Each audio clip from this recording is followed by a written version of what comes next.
अस्सलाम वालेकुम, मेरा नाम डॉक्टर एहसानुल्लाह ख़ान है और मैं बेसिकली प्लास्टिक, कॉस्मेटिक और हेयर ट्रांसप्लांट सर्जन हूँ। मैंने MBBS 2009 में अयूब मेडिकल कॉलेज एबटाबाद से किया है और उसके बाद फिर मैंने पोस्ट ग्रेजुएशन की है जिसको पाकिस्तान में FCPS कहते हैं। उसके बाद मैंने एक MRCS ग्लासगो UK से किया है। उसके बाद बहुत सारी वर्कशॉप्स किए हैं। रिसेंटली अभी मेरी एक वर्कशॉप जो मैं कंडक्ट करने जा रहा हूँ जो इंशाल्लाह मई 2025 में होगी और वो होगी US बोस्टन जो शहर है वहाँ पे हार्वर्ड मेडिकल यूनिवर्सिटी है, वहाँ पे इंशाल्लाह मेरी एक वर्कशॉप है जो मैं कंडक्ट कराऊंगा इंशाल्लाह। आज एक और टॉपिक बहुत ही इम्पॉर्टेंट है क्योंकि मेरे ख़्याल में आजकल हर सेकंड या थर्ड बंदे को ये प्रॉब्लम है और वो है हेयर फॉल का।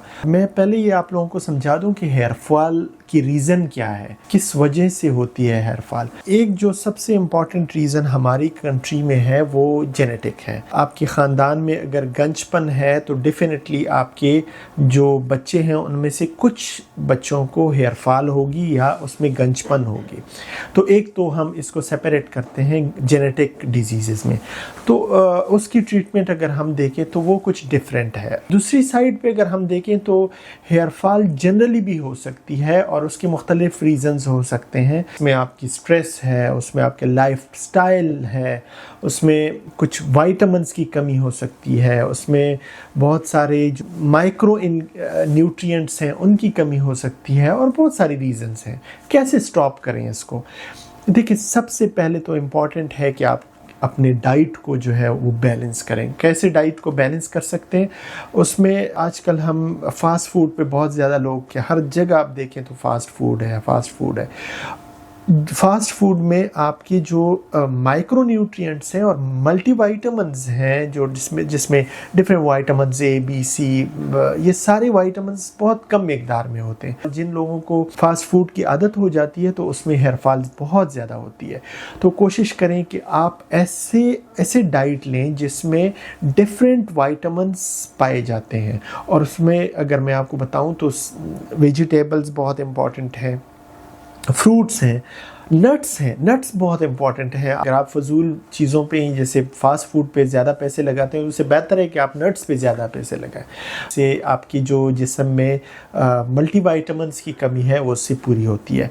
सेकंड जो चीज़ है वो अपने बॉडी को हाइड्रेट करना है। आप कोशिश करें कि बहुत अच्छी मिकदार में आप पानी पिएं ताकि एक तो इससे आपके हेयर फॉल में भी कमी आएगी और दूसरी आप जो स्किन है वो भी मॉइस्चराइज रहती है, तो उससे आपको डबल फ़ायदे होते हैं। पानी जो ख़ास मिकदार में पीते हैं उसके बहुत सारे फ़ायदे हैं। आपके दिल को भी बड़ा फ़ायदा होता है, किडनीज आपकी क्लीन रहती हैं, स्किन आपकी मॉइस्चराइज रहती है, आपके जो बाल हैं वो बड़े स्ट्रॉन्ग होते हैं। दूसरा, आपकी जो डेली रूटीन है जिसमें हेयर केयर है, यानी आप अपने बालों की केयर कैसे करते हैं, वो बहुत इंपॉर्टेंट है।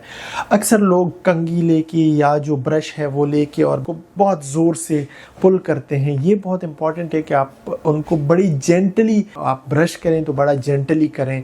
अच्छा, आप शैम्पूइंग करते हैं उसमें भी आप कोशिश करें कि बहुत जेंटल शैम्पू, बहुत ज़्यादा रब ना करें उसको। और जब आप अपने हेयर्स को ड्राई करते हैं तो उसमें भी कोशिश करें कि टॉवल से बहुत ज़्यादा अपने ज़ोर से उसको ड्राई नहीं करना।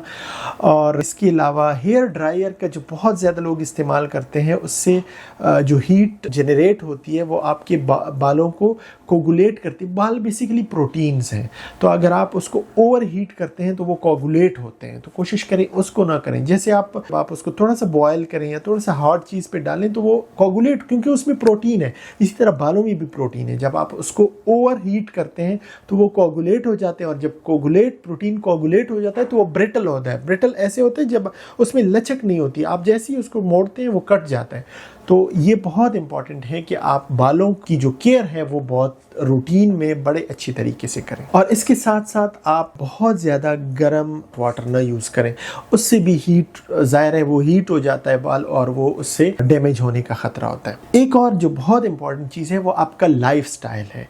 लाइफ स्टाइल को थोड़ा सा चेंज करें। डेली एक्सरसाइज बहुत इंपॉर्टेंट है।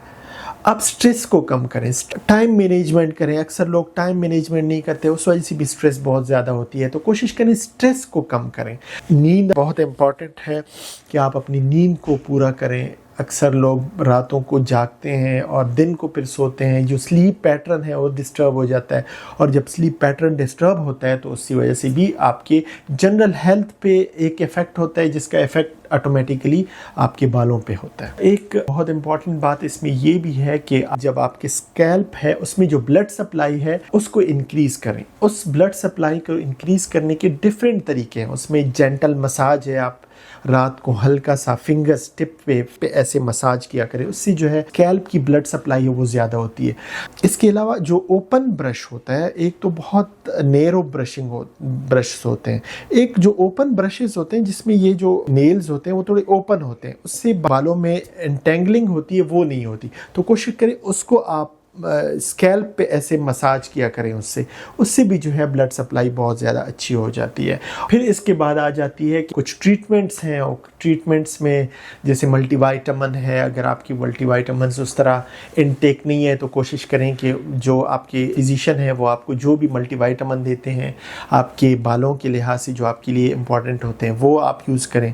और इसके अलावा बहुत सारी ट्रीटमेंट है, PRP है, PRGF है, जो आपके हेयर फॉल को रोकती है। वो फिर मेडिकल ट्रीटमेंट्स में आ जाती हैं, जो आपको खुद नहीं करनी चाहिए। आपको प्रॉपर फिजिशियन के पास जाना चाहिए ताकि आपको वो रिकमेंड करे कि आपको मल्टीवाइटामिन्स की ज़रूरत है। आपको डिफरेंट जो मेडिसिन्स हैं, जिसमें स्प्रेज हैं, जिसमें डिफरेंट सीरम्स हैं, जिसमें PRP है, PRGF है, इवन माइक्रो नीडलिंग है। फिर लास्ट पे जो है हम हेयर ट्रांसप्लांट की तरफ जाते हैं। तो ये डिफरेंट मेडिकल ट्रीटमेंट्स हैं जो हेयर फॉल के लिए अवेलेबल है, और वो जब आपका हेयर फॉल ज़्यादा होता है तो उस सूरत में हम रिकमेंड करते हैं। अक्सर लोगों का सवाल होता है कि जो हम मसाजेस करते हैं उसका कितना रोल है। जैसे मैंने पहले बताया कि देखें, जब आप ब्लड सप्लाई किसी चीज़ को भी आप मसाज करते हैं ना, तो वहाँ की ब्लड सप्लाई इंक्रीज़ होती है। जिस्म को पता चलता है कि यहाँ पे कुछ डैमेज हो रहा है, तो वो बहुत ज़्यादा ब्लड वहाँ पे एकमुलेट करता है, वहाँ की तरफ भेजता है। तो जब हम मसाज करते हैं तो वहाँ पे, जहाँ पे स्कैल्प को मसाज करते हैं, वहाँ पे ब्लड सप्लाई इंक्रीज़ हो जाती है। जब ब्लड सप्लाई इंक्रीज़ होती है तो डेफिनेटली वहाँ पे न्यूट्रिएंट्स आते हैं, जो ब्लड में न्यूट्रिएंट्स हैं, जो ग़िज़ा है वो वहाँ पे ज़्यादा आती है। जब ग़िज़ा ज़्यादा आती है, न्यूट्रिएंट्स ज़्यादा आते हैं, तो वो बालों की ग्रोथ में बहुत इंपॉर्टेंट रोल प्ले करते हैं। लेकिन उसमें बहुत जो इम्पॉर्टेंट बात है कि आप बहुत हार्शली मसाज ना करें कि उससे बालों पे पुल बहुत ज़्यादा और वो निकलने लगे। तो कोशिश करें जेंटल मसाजिंग करें, उससे जो आपकी ब्लड सप्लाई है स्कैल्प की वो इंक्रीज़ हो जाएगी और आपके बालों की हेल्थ अच्छी हो जाएगी। एक और भी इम्पॉर्टेंट चीज़ है कि शैम्पू की सिलेक्शन कैसे करें। मेरे ख्याल में आप ख़ुद नहीं कर सकते, क्योंकि आपको अपने बालों के नेचर के बारे में प्रॉपरली इल्म नहीं होता कि आपके बालों के साथ कौन सा शैम्पू मैच करता है। एक तो ये चीज़। दूसरी बात, आपकी स्कैल्प की कंडीशन क्या है, वहाँ वो बहुत ड्राई है, वो ऑयली है, आपकी स्कैल्प में बहुत ज़्यादा डैंड्रफ है, या खुदा न खास्ता कोई फंगल इन्फेक्शन है, बैक्टीरियल इन्फेक्शन है, एक्नीज़ होती हैं बाज़ औक़ात स्कैल्प में। कोशिश करें कि जब भी ऐसे कोई हेयर फॉल का प्रॉब्लम हो तो अपने फिजिशियन के पास जाएं और उनसे रिकमेंडेशन लें कि आपके लिए कौन सा शैम्पू ज़्यादा बेस्ट रहेगा। हाँ, जनरली अगर आप कहें तो कोशिश करें जो बहुत ज़्यादा हार्श शैम्पूज़ हैं वो ना यूज़ करें, तो जो जेंटल शैम्पूज़ हैं वो आप अपने बालों पे यूज़ कर सकते हैं। बीइंग अ प्लास्टिक सर्जन, मैं आप लोगों को ये मैसेज देना चाहता हूँ कि अगर आपको कोई स्किन का प्रॉब्लम है, आपको हेयर फॉल का इशू है, गंजपन है, या और कोई डिजीज़ है हेयर्स के रिलेटेड, तो आप डेफिनेटली विज़िट करें। इसके अलावा भी प्लास्टिक सर्जरी में बहुत सारी चीज़ें आती हैं, जिसमें राइनोप्लास्टी है, नोज़ रीशेपिंग है, अक्सर लोगों की यहाँ पे पफीनेस आ जाती है जिसको हम ब्लेफरोकिलिसिस कहते हैं, ब्लेफरोप्लास्टी उसके लिए हम करते हैं। फेस लिफ्ट, अक्सर जो 40s में लोग होते हैं उनकी फेस ऐसी नीचे आ जाती है तो उसमें फेस लिफ्ट करते हैं। बोटॉक्स, फिलर्स, ये सारी चीज़ें जो है प्लास्टिक सर्जरी के साथ रिलेटेड हैं। तो ये डिफरेंट इश्यूज़ हैं जिनके बारे में अगर आपकी कंसर्न्स हैं या आपको ट्रीटमेंट चाहिए तो आप कांटेक्ट कर सकते हैं। हमारे क्लिनिक का एड्रेस, हमारे क्लिनिक का कॉन्टैक्ट नंबर आपकी स्क्रीन पे आएगा, तो ज़रूर कांटेक्ट करें। We are here to treat you. Thank you.